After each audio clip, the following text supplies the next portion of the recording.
Hi there. Today we're going to be doing a different kind of cover jar. Before we made the lids and the bodies separate and then we worked on them together. This time we're going to try and make them all in one go. Okay. I need a little more water here for my goo. Secret sauce. Yeah. Got my chamois in there. Got to fetch it out so I don't get it lost in my scrap. Okay, so this is about a pound of clay. Maybe a little less than a pound of clay. Going to center it, right? So, it'll be centered.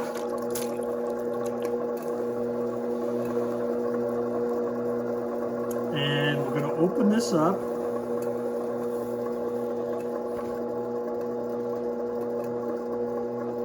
We're going to want to leave a little room for the foot on the bottom of this guy. So I'm not pushing down as far as I possibly could. How do you know? Yeah, you don't. There's no way to know. It's impossible. So you got to get this guy out here. Needle tool, right?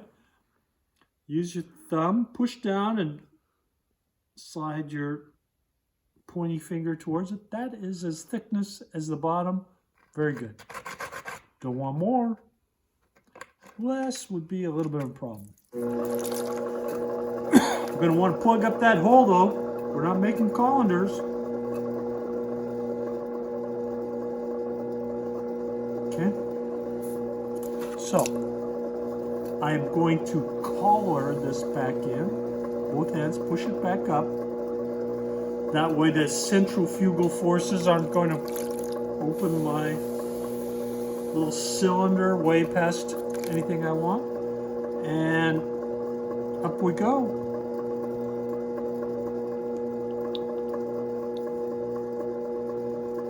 Do not be one of these little cretins who make every cylinder end like a freaking razor blade like that.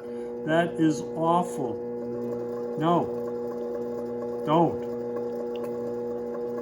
Oh, I'm sorry. Did I call people who like that kind of rim cretins? They're worse than cretins. They should be shot on sight. But I am not allowed to do that. So I must persevere. And I do. Always railing against those razor thin little rims. To no avail. Now, you may have noticed I was throwing this nice and neat, thin as you please. And I'm just going to start that little curve from the inside. With the inside hand just pushing out. The outside hand, all it's doing is kind of hanging along for the ride, you know, people hitching a ride, not being constructive, not giving you any gas money. Same thing. Okay, what we want to do here is we want to collar this in. That's why we left the extra clay here. So we'd have a little extra clay to help us in that. You'll need a little extra water on your hands. Do not get any on the inside because we're going to close this guy off.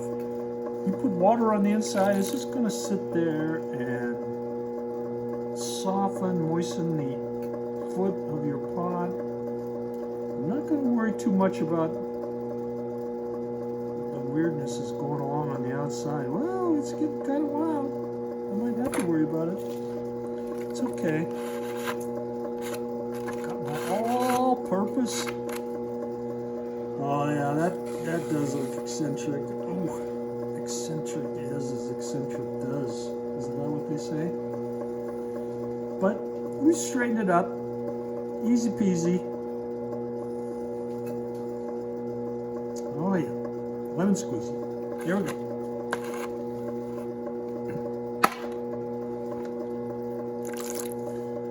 Now, we need that little extra bit on the top. I'm going to push them in. You can see I got a bit of a gap here. We'll see if I have enough to get all the way. So what am I doing? I've got my one finger on the inside, supporting this shoulder. And I'm squeezing in. And at some point, then I don't got no room for my finger. And I must remove it. But I've got more work to do here. What am I going to do? What am I going to do? I'll tell you what I'm going to do. You got the tool I showed you already. It's the incredible, the diverse, the flexible needle tool. We'll put that in instead of our finger, and then I'll use the other two fingers and I'll just squeeze together. All I need really is for this to close. Oop. Let's just get that going. Yeah, it's always a little fight here. If this area gets too thin, it doesn't really want to support us in what we're trying to do here. It just wants to stand on the sidelines and carp about not being a freaking teapot. Ew, I don't want to be a cover jar. Tough. You have to be forceful. Okay, I'm really close here. I'm going to just squeeze it off. Okay. The good news, even though that's fighting us, is we've got air trapped in there, right? So that means that then I can straighten this all out, because it really wasn't happening. Okay. If you open it up like I just did there, you've got to get that closed if you're going to continue.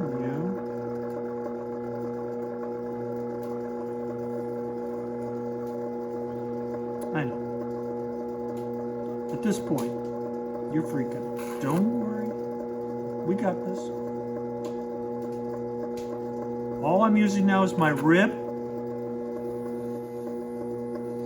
and the inside air pressure,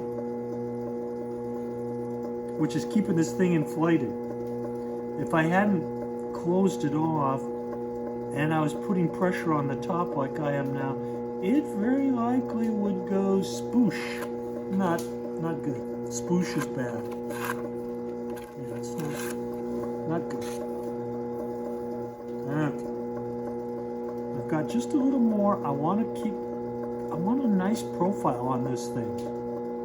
Okay. Almost there.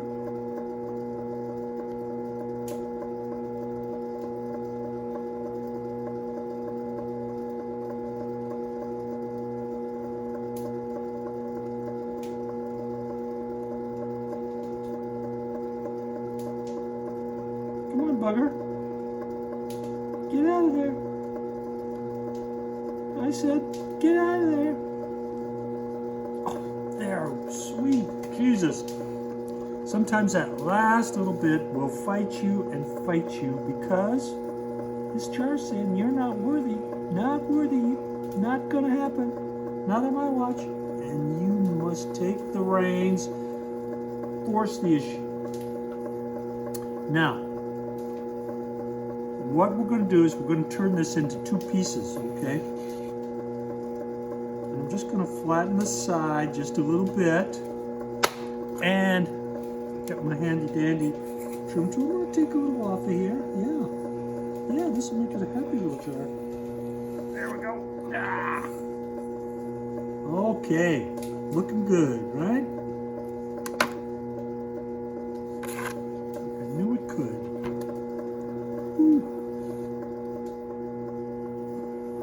Okay, so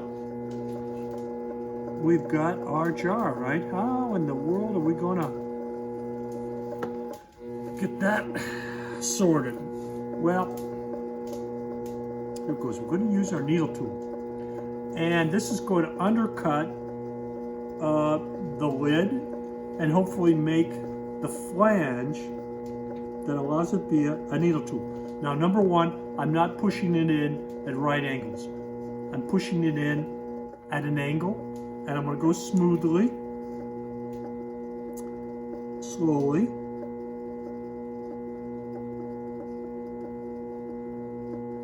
And what I want to do is I want to push this little bit of clay in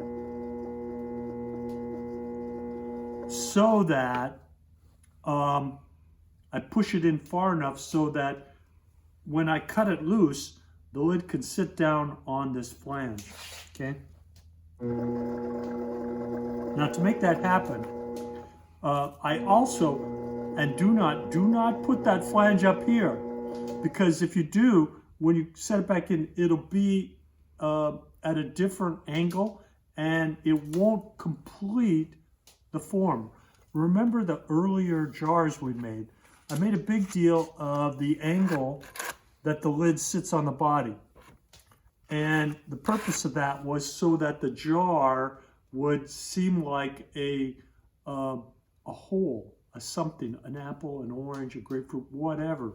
It didn't look like it had this humongously awful man-made lid just plopped down there. Okay, so there we go. So now to facilitate this drying just a skosh, what we're going to do is we're just going to make an air hole. And here I would make your air hole at the bottom edge. Yeah, right there. Okay. Number one, the flange is going to stay with the lid. That way we don't really see it when we look at the jar when it's glazed and opened up. And I really like to use really bright colors on the inside. So when you open it up, yeah, it's like Christmas. Yeah. But we got a bit of work to do. What's good about this is, okay, we're not using our calipers, but we do need to do some trimming, okay? So you're gonna slice this off, you're gonna set aside, and you're gonna baby it. You do not want this to get bone dry, leather hard, okay? So there's that. Yeah, and then we send it off to people to do magic, and we come back.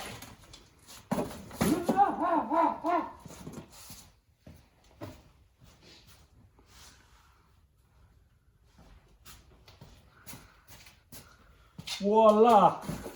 Ah! You gotta watch out. My studio's just filled with things that want to bite you. Little sharks. We persevere. Okay, so here's the jar. I cut it, boink, like so. The first thing you're going to want to do is, this is where we closed the lid, right? And you can see you got a little nipple in there. It's going to crack every time unless we do something there. And that something is to take a little smoosh of clay, boom, get it in there, and squish it around, okay? That will keep that from happening, which is good. Oh, man. Grasping for a metaphor. What are cracked pots like? Okay, that might be an analogy. Okay, so I've got to do the bottom like it was just a little bowl. You know how to do that. And so what I'm probably going to do first is just trim this up a little bit. Okay, remember that? Just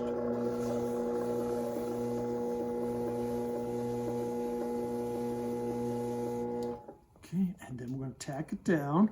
And I want to trim that edge up so that my lid will fit. Okay. All right, get that down. And you can see when I cut it, it tore just a little bit there, but because it's leather hard, I think we can repair or fix that. Easy peasy.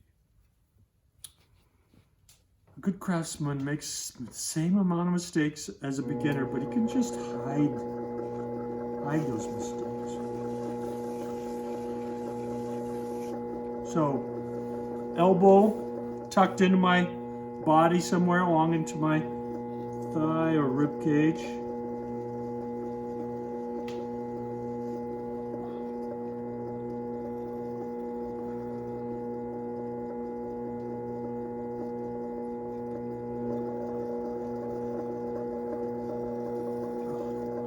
when it gets tight like this, I know you'll hate it, but I have to do something quite extraordinary.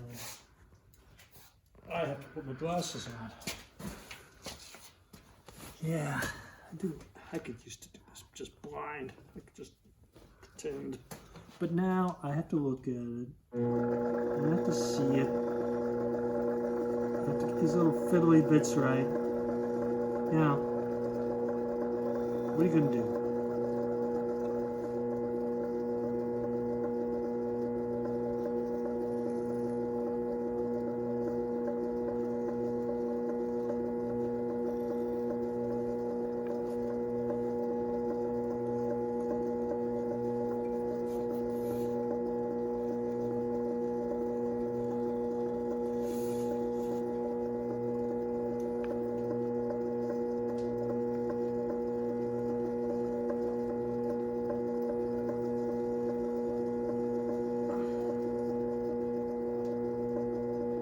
Now I've got these sharp edges, and so I actually put a little water on there. I'm going to soften them out. What happens when glaze hits those sharp edges, you may ask? Razor blades. Not cool. That sharp edge gets a little glass on it, and it's all bad.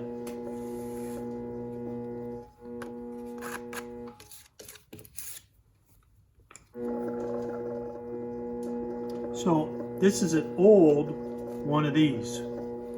Yeah, it's been through the wars. But I still use it because like right now I want to trim that little edge and I can just bend that baby into a point.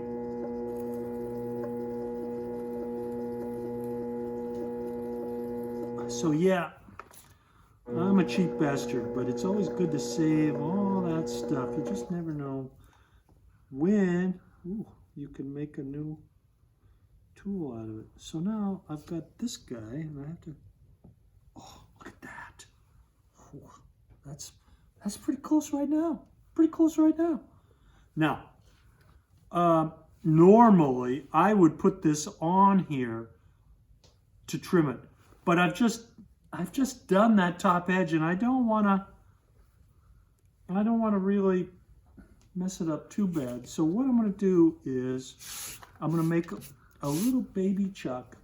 Yeah, it's almost as cute as a baby Yoda, but not quite. Oh, you know, like, see, that would be your baby Yoda. Oh, it's pretty good. Not gonna go there. Because baby Yoda doesn't like to be squished. So we're just going to make a little support for our lid. Okay? I want this to be centered so it doesn't cause me any other more grief. Don't want it to be wet. So I'm just running my small part of my dry hand over it to get that moisture out. Now it should have enough moisture. It's going to make this stick. We're just going to put this lid here.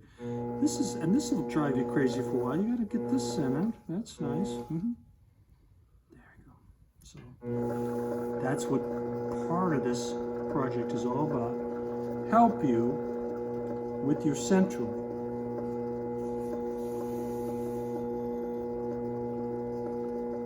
So I want to trim this flange off on the inside just a little without pushing so hard that I make this fall off of this support. Yeah, like that. And you gotta screw around with it some more.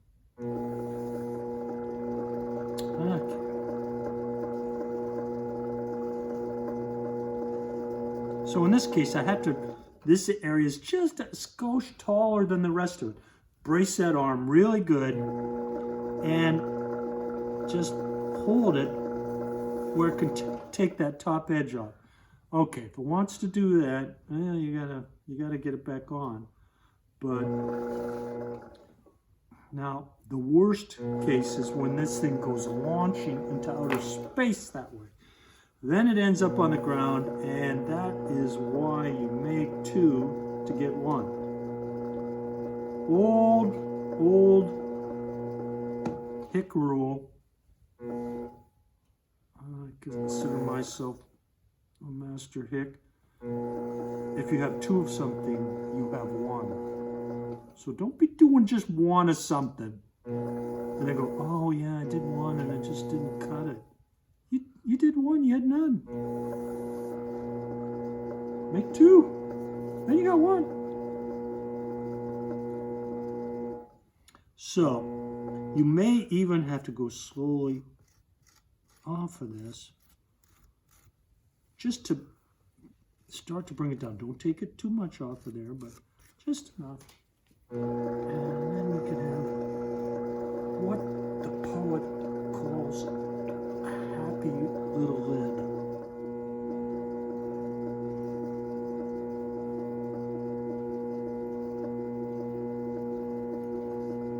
Oh, damn it. I think it's still pretty good. Okay. Now I've got a little bit of scruff on that edge, and you can see we've got a little bit of weirdness there. So I might be able to just, I might be able to, no.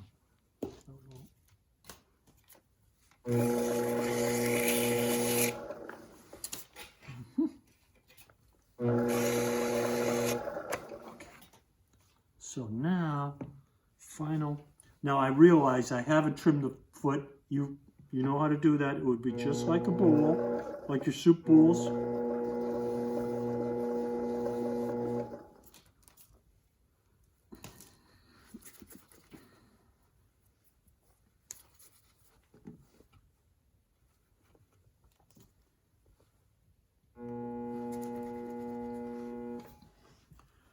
Okay, so now we hope that's centered, close enough, right? Because there's a little movement, we want them to be more or less centered in place. We don't want them to be all one place. And then I'm going to put my finger on this lid. The rib is actually going to be our trimming tool, I'm hoping, because they're so sharp. And the bottom has a little more clay, so I feel like I can take that off. And if I'm careful, I still haven't even touched that top portion. Okay, see? Didn't take much. And this is where you help to develop your sensitivity. Now, that finger is holding this on really hard. This elbow is in my ribs really hard. I'm really braced because I'm trying to keep this from going all weird on me on just the last minute.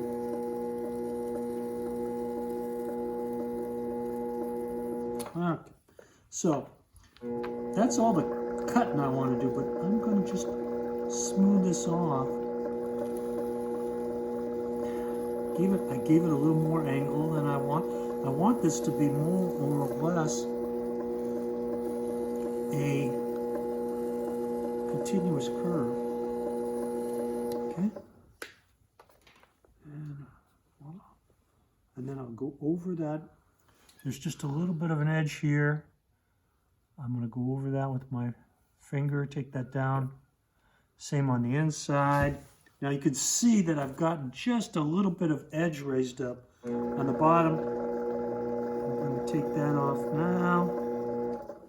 Rather than use my trimming tool, I'm just taking my finger on that.